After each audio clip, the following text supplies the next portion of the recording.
Ronda Veritas Report. Digital literacy at mental health ng mga kabataan, prioridad ng pamahalang lungsod ng Mandaluyong. Anong detalye? Ronda Veritas, Nolan Ariola. Maraming salamat mga kapanalig. Formal nang nanumpa sa tungkulin ang mga bagong halal na opisyal ng lungsod ng Mandaluyong, kabilang ang nagbabalik alkalde na si dating Vice Mayor Menchi Abalos na ginanap kaninang umaga sa Mandaluyong College of Science and Technology sa barangay Alison Hills.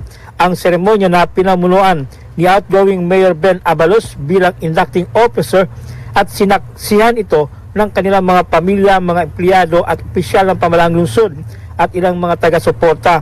Sa kanyang talumpati, iginiit ni Mayor Menchi ang level up ng digital literacy sa mga mag-aaral. Kailangan anyang makasunod ng mga kabataan sa mga makabagong teknolohiya sa kanilang asignatura. Bukod dito, nais ding tutukan ng Mandaluyong ang laban sa depression at anxiety. Kaya naman magtatalaga sila ng mental health desk sa mga paaralan at barangay para dito. Hiningi rin ni Abalos ang tulong ng mga guro at magulang para gawing prioridad ang kapakanan ng mga kabataan. Ang pagtutunan ko talaga ng medyo malaking time ko ay yung ating mental health sa ating mga kabataan.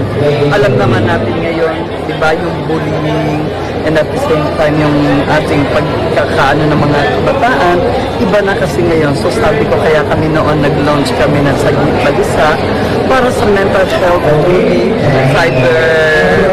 sa cybercrime, no? Yung mga yan, naka-chat ko, tututukan natin. Aside from yung aking mga original na plans, we will put a help desk now for every barangay.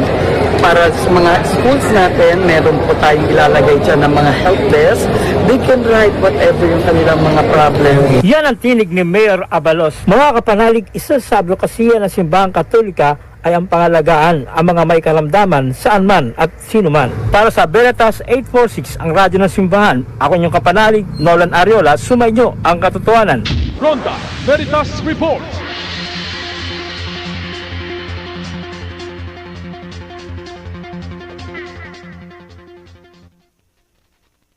Narito na ang Veritas Editorial, ang paninindigan ng Veritas 846. Sa mga napapanahong usapin sa bansa, pakinggan si Reverend Father Anton C. T. Pascual, ang radyo ng Simbahan. Veritas Editorial.